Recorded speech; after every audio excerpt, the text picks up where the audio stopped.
Book बैठकी channel में आपका स्वागत है। अगर आपने इस चैनल को सब्सक्राइब नहीं किया है तो तुरंत सब्सक्राइब कर लीजिए। आज हम जिस हिंदी की पुस्तक की चर्चा करने जा रहे हैं वह पुस्तक मूल रूप से तो स्पेनिश में लिखी गई है, लेकिन इसके हिंदी अनुवाद ने, न सिर्फ हिंदी अनुवाद ने बल्कि विश्व की सभी भाषाओं के अनुवाद ने पूरा चमत्कार कर दिया, पाठकों को चमत्कृत कर दिया। क्योंकि इस किताब की जो शैली थी वो मैजिकल रियलिज्म कही जाती है। शायद ये शब्द हिंदी के विद्यार्थी जरूर परिचित हैं।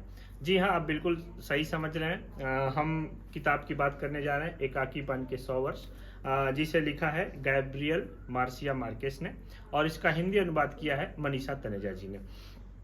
हम किताब की कुछ मुख्य विशेषताओं के बारे में आपको बता दें। जादुई यथार्थ, जिससे हम सभी परिचित हैं, उसकी मोहक शैली, घटनाओं और कालखंड व पात्रों की जो चक्रियता है, एकाकीपन के 100 वर्ष को एक कालातीत रचना बताती है। कालातीत वह रचना होती है जो हर समय पढ़ी जाए, जो किसी टाइम के बाउंड्री में न रुके।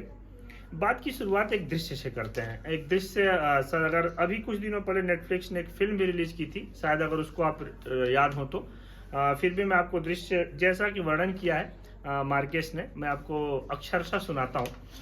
जैसे ही खोसे आर्गाडियो ने कमरे का दरवाजा बंद किया, गोली चलने की आवाज पूरे घर में गूंज उठी।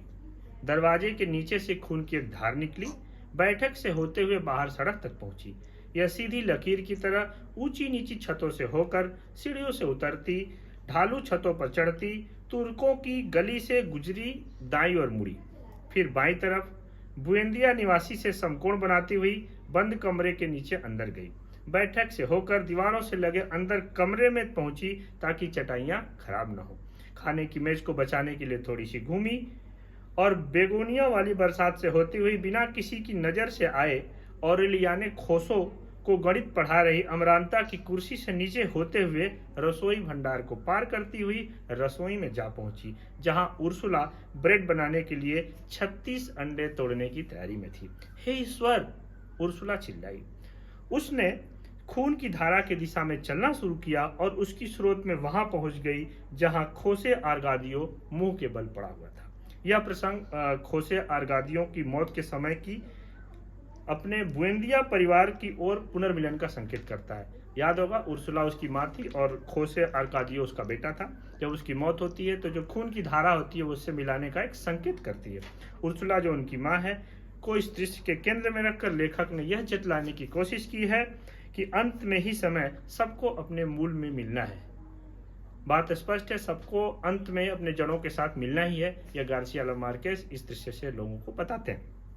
उपन्यास का यह दृश्य लेखक मार्केस की घटनाओं के प्रस्तुतिकरण की शैली को इंगित करता है। तथ्यों का सिलसिलेवार वर्णन, साथ में अतिरंजना, जिसको हाइपरबोल कर सकते हैं, अतिशयोक्ति बोल सकते हैं, यथार्थ और चमत्कार की युगपत उपस्थिति, दोनों चीजें हैं, यथार्थ भी है, चमत्कार भी है।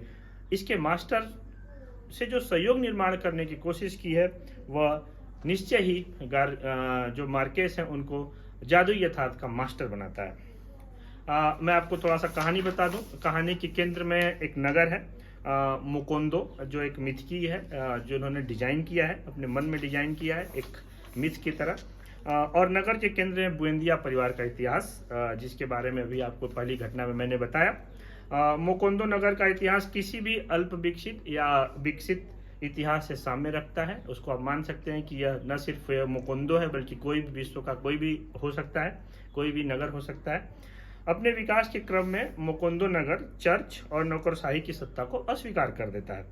खोसे आर्कादियो बुएंदिया सरकार और धर्म को अस्वीकार कर देता है और उसकी अगली पीढ़ी रूढ़िवाद और अराजकता।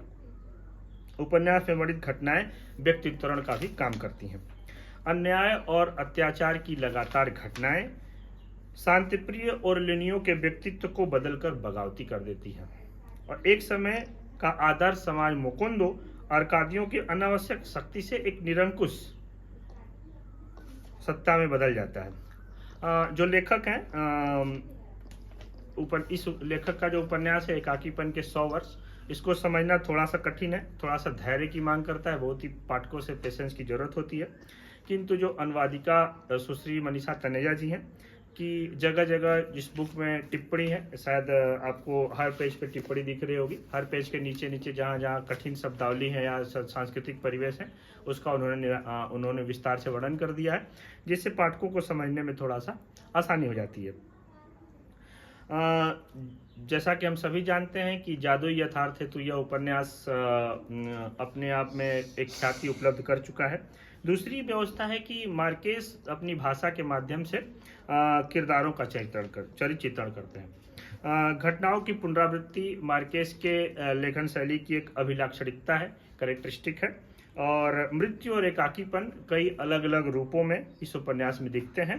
साथ ही पारिवारिक व्यभिचार के दृष्टांत भी, कई जगह इनफिडेलिटी इस परिवार में दिखती है, जो पाठक जैसे जैसे पढ़ते जाएंगे उनके सामने ये आता जाएगा। अमरांता और ओरोलिनियो खोसो के बीच प्यार को समाज अस्वीकार कर देता है और अंततः दोनों एकाकीपन के शिकार हो जाते हैं और बुएंदिया परिवार की नियति को प्राप्त हो जाते हैं।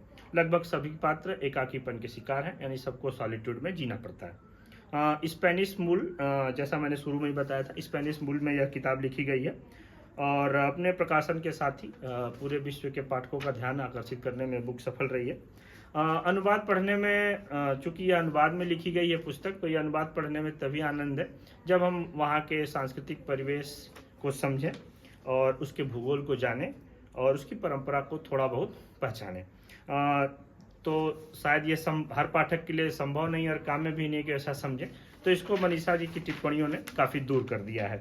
तो मनीषा तनेजा जी इसके लिए बधाई की पात्र हैं कि उन्होंने एक कठिन उपन्यास को टिप्पणियों के साथ एक सहज बनाने की कोशिश की है।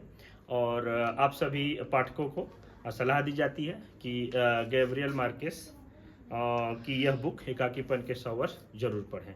धन्यवाद। अगर आपने चैनल सब्सक्राइब नहीं किया तो सब्सक्राइब जरूर करें। धन्यवाद।